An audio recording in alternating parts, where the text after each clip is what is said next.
I think of it as being a valuable addition to the life of the community. Valid journalism is imperative for a democratic society. Picking a fight with people who buy their ink by the barrel is never something that you do lightly. And the experience, my colleagues and I often joke that it took 6 months off our life expectancy. My entire agency was the subject of a series of newspaper articles in 2005, over 100 articles that we believed very unfairly portrayed the King County Sheriff's Office. I found the article to be defamatory and inaccurate and unfair. One of them claiming voting from the grave, another one illegal voting going on. KUOW had done a piece on an ad campaign that Vitae had sponsored in the Seattle area. And the piece essentially turned out to be a hit piece on Vitae. You know, litigation is expensive, litigation is time consuming, litigation is uncertain, and we weren't really out to punish. We really wanted to basically send a message to all media in Washington. Filing a lawsuit, I think, would have been extremely expensive. It would have been, I believe, a waste of taxpayers' dollars. And when I learned about the existence of the News Council, I decided to go that route instead because it provided me a public forum to defend the actions of my deputies. The organization had contacted KUOW and they got nowhere, and so that was why we needed a third-party moderator that could professionally handle the situation. So I was not interested in damages. I was interested in correcting the record, and the News Council offered that process. They immediately, I think, grasped that this not only was wrong, but that the ramifications of it were extremely serious for our political system.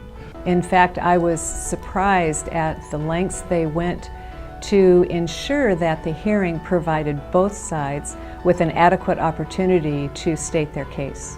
I thought that the coverage that was offered by the News Council, they live streamed the hearing around the world, was outstanding. And I also thought that the retention of the record at the News Council's website is invaluable for the future because it's a permanent record of both sides of the story.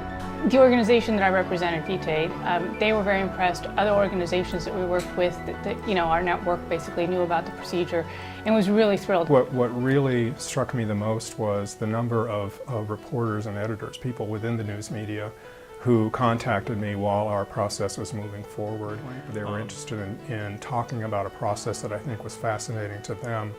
And quite frankly, I had a number of them tell me that they thought that our complaint was justified and wished us the best of luck in it. And sometimes it's hard to distinguish between opinion and journalism. So it's good to have an organization that can moderate that. It is important to hold their feet to the fire, and unfortunately, there's no way you can do that other than to go through either lawsuits, which I think are very difficult to carry through, or the Washington News Council. I wish every state in the union had one. Working out disputes in a positive way that is constructive to a better culture and a better society. The information the public receives, which they then use to make their voting decisions, or in this case, to be engaged in the political process, I think is fundamental to our society. It provides the necessary balance against the constant pressure for the media to twist facts into eye-catching, scandalous headlines. In the end, we felt, it wasn't just that we felt vindicated, we felt like we had done something that would benefit the entire community. I think everybody benefits, the public at large benefits, again, because it ensures accurate reporting and accurate coverage. And there are so many issues out there that are so divisive, but what's important is that the truth be out there so that people can judge for themselves. Science, education, social policy all benefit from an accurate, fair, balanced recounting of the news. It really is the public in the state of Washington, and in a democracy like ours, that is what really counts. Absolutely. I think it protects the integrity of journalism. And I think so. I think it really contributes to a much more constructive and stable society. Because truth matters. If you want the truth, I think we have to continue to push for this. There has to be some type of an independent third party that can step in when conflict arises, and it needs to be a third party that understands the players involved. I'm just a huge fan of the News Council, and I think that everyone in our state should support it. The News Council benefits everybody in the state of Washington. It provides, again, the necessary balance for the media, which has not only great responsibility but great power. I think it is a significant positive contribution to the life of the community.